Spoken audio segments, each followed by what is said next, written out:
Namaste people, I am Anmol Sarkar.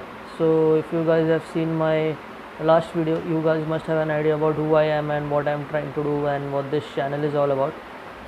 So without wasting any time, please like my channel and subscribe my channel so I can come up with more such videos. So without wasting any time further, let's get down straight to the today's topic. In today's topic, we will cover another two Indologists of the 19th century, basically between 19th century to 20th century. The first one is Rudolf Friedrich Grau, or Grau, or the spelling goes by the name Grau, so you can call him Grau, Gro, or Grau, or something as per your pronunciation, as you feel comfortable, but that's not important. And the second is Joseph Arthur Comte de Gobineau. Okay, so these two Indologists we must understand very closely, because today I am going to tell you very interesting things about how this race science was morphed into the caste system which we hate so much, Indian caste system. And actually we will cover the caste system in a different video, but we will go through the overview of how this intercaste marriages people of intercaste marriages are not is prohibited and all, from where did it origin. We will go through an overview of that. Okay, so the first Indologist is Rudolf Friedrich Grau. So we will call him RF Grau, or Grau, simply Grau, or Grau, anything. I will call him Grau. Okay, now Rudolf Friedrich Grau, his term was from 1835 to 1893. Remember this time scale, 1835 to 1893. Now, if you have seen my last video, you must have noticed that I was talking about Ernest Renan, who was trying to decouple Semitic languages and Semitic religion and Aryan religion, and give Christ an Aryan background to it and decouple it from the Semitic background. So this guy Grau was completely opposite of that. What he did is, he almost entirely presented a unified biblical tradition that duly acknowledges the Semitic inheritance of Christianity. Okay, now what this guy did, when Renan, we will write, when Renan was trying to decouple Aryans and Christianity and Jesus, this guy did the opposite. He started linking Grau started linking Semitic inheritance to Jesus. Now the very important question is, why did he start doing this? Because after Renan's writing became popular, the revolt, or the what we call dissent or revolt in the Semitic community or the Jewish community started increasing. Okay, so to crush that dissent, he started praising this Christianity, started linking Christianity to Semitic inheritance, and started praising Semitic inheritance. Such kind of strategy was used, and still it is used by some leftists. When they stand completely exposed on an issue, they will suddenly start praising the opposition side. Basically, for example, if you take Rajdeep Sardesai and Barka Dutt, recently they were praising RSS. They are actually completely ultra left. They do not subscribe, they hate RSS to their core, but they suddenly started praising RSS because they were exposed on certain issues, which we will go into later on in this series only, which we will try to get into this. So that what I'm basic line is, what I'm trying to say is, when this when these leftists get starting exposed, they start to butter the other side. Means they start praising the other side. This guy is great, that guy is great, so that they can get off easily. So please don't fall into such traps. And that strategy came from this Grau. So what he did is, He acknowledges the Semitic inheritance of Christianity in order to minimize dissent within its own camp. So since the Jews started revolting against this Renan's writing, so he subscribed to that ideology, but he propagated a different ideology to crush the dissent. Okay. Now Grau was a German minister and a Lutheran apologist who wanted to counteract the prodigious praisings of Arians. Now Renan on the opposite side was praising Arians. Okay. So when he started praising Aryans, this guy Grau went on the opposite side and started and wanted to counteract this complete Aryans or Aryan theory which was propagated by this Renan. Okay. So what he did that, so he started giving Semitic importance as the sole link between God and his new chosen people. Okay. So that is what is, now see how this ecosystem is building. Renan and this guy are working for the same objective. They subscribe to the same ideology, but see the positions they are taking. So that in order, one is praising Semitic people and one is praising Aryans, distorted version of Aryans, so that both will fight and die, and India will be the biggest loser. The Indian ideology will be the biggest loser in this whole game. So he started giving importance to Semites as being the sole link between God and his chosen people. Okay. Now Grau declared that it was his words. Okay. The marriage between Semitic and Indo-Germanic nature is sealed in heaven.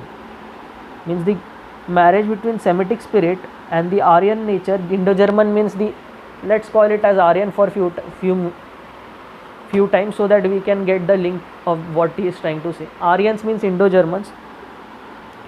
Semitic spirit and Indo-German nature, the marriage was sealed in heaven. Separately, neither had the backbone supposedly provided by Christianity. But now look at how subtly he is trying to bring Christianity into the picture of both the Aryans and Aryans and Semites. On the other hand, Renan was trying to Renan was trying to divide Semites and Aryans, but this guy is carefully playing between these two people. In our modern language, we call it as monkey balancing, which these leftists do today. So he tried to monkey balance, and he stated that the marriage between Semitic spirit and Indo-Germanic nature is sealed in heaven. Separately, neither had the backbone which was supposedly provided by Christianity. He meant to say Christianity provided backbone to both these culture. But thanks to this wedding, they were destined to rule the world. Okay. Now see how he is clubbing this Indo-Germans, Aryans and these Semites and making them into a powerful entity, and claiming that since Christianity had given them the backbone, they were destined to rule the world. Okay. The extraordinary dynamism, the extraordinary dynamism of Indo-Germans embodied in their art science took the meaning only within the Christian church. Without Christianity, they would have sunk into barbarism. That is what he is trying to say. The art science which was taken from India, he said only it gained momentum only because of Christian church. Without Christianity, it would have sunk to their doom. To illustrate this point, he explained that Indians had so much uncontrolled creativity that only the Semitic savor through Christian domination could save them from chaos. So he is trying to pit Jews and Indians here. All the Jews who are watching this, please understand this very, very carefully, so that you don't have a false idea about what Indians did and what these Westerners are trying to do. To illustrate this point, he said that Indians had so much uncontrolled creativity that only the Semitic savor through Christian domination could save them from chaos. The cross had to be planted firmly at the center of any venture of cultural understanding. We will come to this later, how this cross developed. Means he wanted to say that the basic cross, the Christians follow the cross, and the Jesus had to be planted in every cultural activity in them. So that is why today's Christian missionaries are showing Jesus on a shivling and wearing orange clothes and a cross. All this kind of subtle activity started from here. Okay, several of the Grau's book were translated into English by missionaries in efforts to embed Vedic thought within Christian symbols and to apply in conversion of Hindus and other dharmic people of India. That is what I was trying to say. Today's Christian missionaries follow these Grau's principles, which embeds Vedic thoughts into Jesus. That means they will say that Jesus, they will give symbols like the priests will wear orange clothes and have a cross in their hands. Then they will show Jesus on a shivling sitting on Sheshnag. This kind of subtle distortions they are making to propagate that Hinduism was derived from Christianity, where the truth is the other way around. To show that Hinduism is derived from Christianity and promote conversions, they started doing this kind of things and make Grau's work as the principle of this. Now second is Gobineau. Joseph Arthur Comte de Gobineau, whose term was from 1816 to 1882. I hope you have understood this Grau's principle of how they are trying to embed Christianity into Hindu symbols and Hindu religious events so that they can promote conversion within the lower strata of the society. Now second is Gobineau's and race science. Here comes very important part, please listen to this. Now what these guys did, Gobineau, a French diplomat, philosopher, historian and novelist, claimed that European Aryans after invading India had debased with mixing with the darker native races.